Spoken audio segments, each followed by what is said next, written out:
Good morning students. आज class रे आमे पढ़िया characteristics of alternator. What is characteristics of alternator? Alternator हमर दीटा कैरेक्टरिस्टिक अछि mainly important. What are the दीटा से दीटा कैरेक्टर्स कोन? फर्स्ट कैरेक्टरिस्टिक्स इज our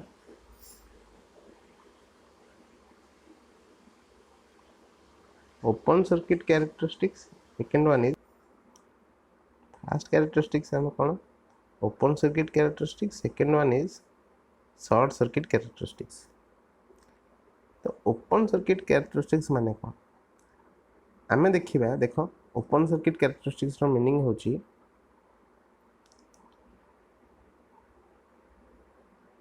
एटा होची हमर field. This is our field, this is our armature, means this is our stator, this is our rotor, this is rotor winding, this is stator three phase winding।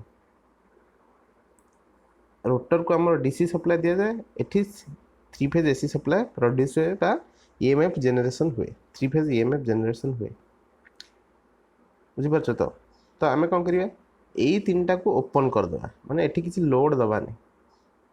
एटा हम देखुचे star connection होईची, तो ये तीन टारे हम किसी load दबा नहीं, are Y B को open कर दबा। आउ आर वाई भितर गोटे वोल्टमीटर दबा।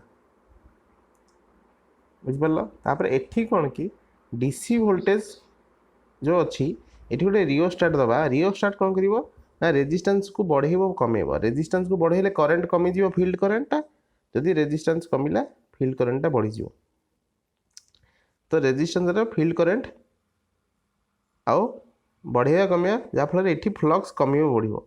फ्लक्स कमिले बढ़िले फील्ड करंट बढ़िले फ्लक्स कमिबो बढ़िबो आ सेठी ईएमएफ भैरी हो। तो ईएमएफ केमिति भैरी होची ताकू देखि आमे गोटे गैप करिया। मन रख नो लोड भोले जो वोल्टेज एठी जो वोल्टेज बाहरिबो वी वी माने वोल्टमीटर जो वोल्टेज देखिबो ताकू आमे कहिबा नो लोड वोल्टेज ईएम बा no load EMF E naught. तो ओपन सर्किट कैरेक्टरिस्टिक्स बा ओसीसी कहले कौन बुझुचे आमे ना इट इज द कैरेक्टरिस्टिक और it is the plot between E naught versus field current. माने जितेबाला सर्किट स्टेटर रे बा जितेबाला किसी लोड दि जाए न स्टेटर जो ईएमएफ टा प्रोड्यूस हम से EMF versus field current. Field current को कमेबा प्रथमे धीरे धीरे धीरे बढ़ेबा, देखिया जे ईएमएफ टा बढ़ुची कि कमुची। तो फास्ट देखो फील्ड करंट एक्स एक्सिस रे नेले फील्ड करंट, वाई एक्सिस रे ई नॉट। बुझिपारछ फील्ड करंट एटा होची ओपन सर्किट वोल्टेज। जेतबे फील्ड करंट जीरो माने रेजिस्टेंस हाई अछि, फील्ड करंट जीरो ईएमएफ टा जनरेशन जीरो।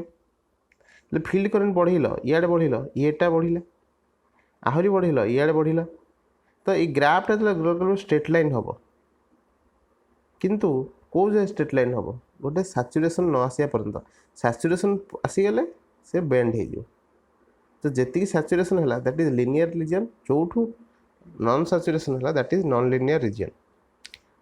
मन सैचुरेशन हो ना कौन ये स्ट्रेट लाइन जाता।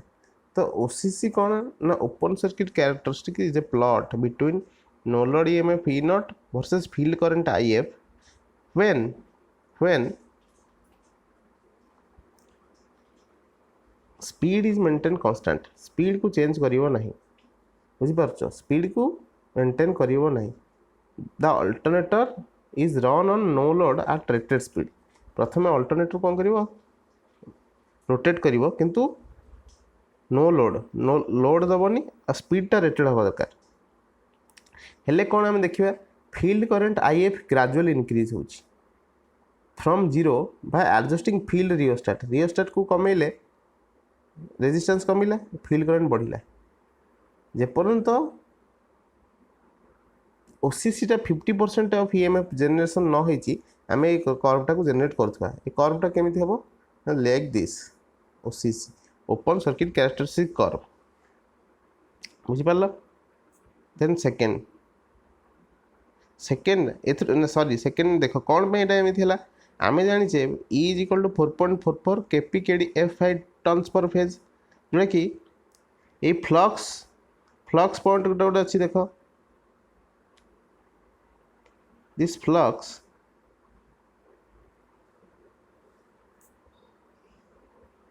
flux depends on EMF. Flux depends on field current. So EMF directly proportional to field current. यदि field current बढ़िला EMF बढ़ियो, यदि field current कमिला EMF बढ़ियो तो कमियो। यदि field current को बढ़ा गला EMF टा कौन बढ़िला ऑटोमेटिक। बिफोर सैचुरेशन लिनियर थिला, आफ्टर सैचुरेशन नॉन लिनियर हो गला। बुझि पाला? Short circuit test just similar, but एथरे कौन हबो, एथरे टिके चेंज हबो ना। से लगौल ओपन सर्किट करदेल, ए सर्ट सर्किट करदेल। सर्ट मैंने 3टा टर्मिनाल को टच करदेल, आर वाई बी को टच करदेल, कि मझे कौन रखिले करेन्ट मापिया आई सॉरी आमीटर। जो करेन्टा सर्ट सर्किट बेले फ्लो कर that is nothing but shirt circuit current. Actually से आर्मेचर करेन्ट, किंतु जेतु सर्ट सर्किट टाइम रे एटा फ्लो करिवो ते आमे दबा को सर्ट सर्किट करेन्ट। बुझि पारलो? तापर देखो सर्ट सर्किट प्लॉट क्या भितर से फील्ड करेन्ट आउ आईएससी भितर आम देखिए फील्ड करेन्ट बढ़ेले आईएससी बढ़ुच कि कमुच, किंतु आम देखिए कौन ना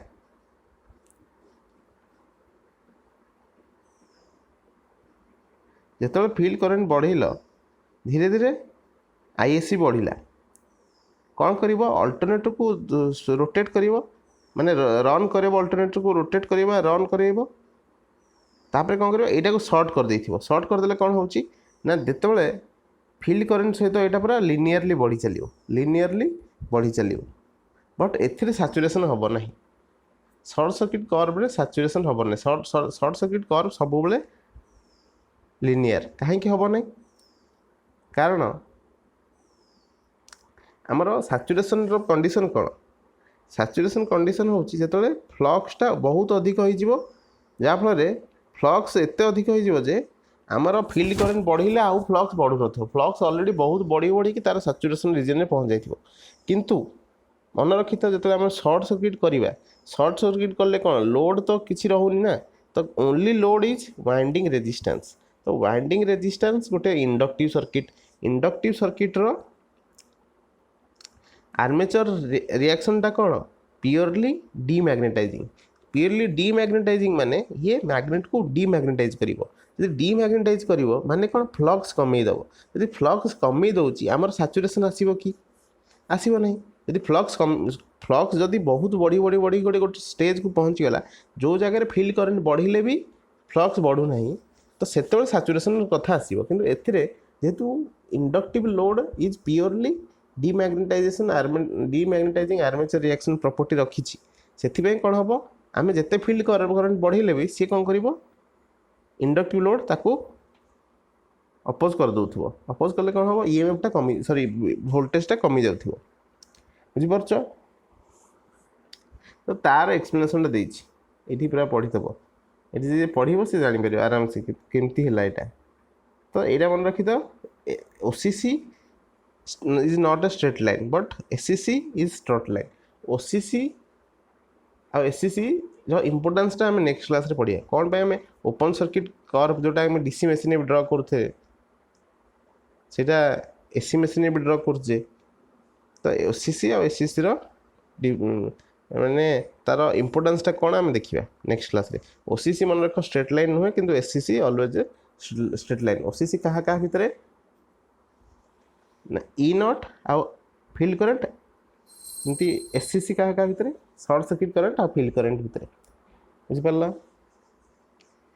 थैंक यू।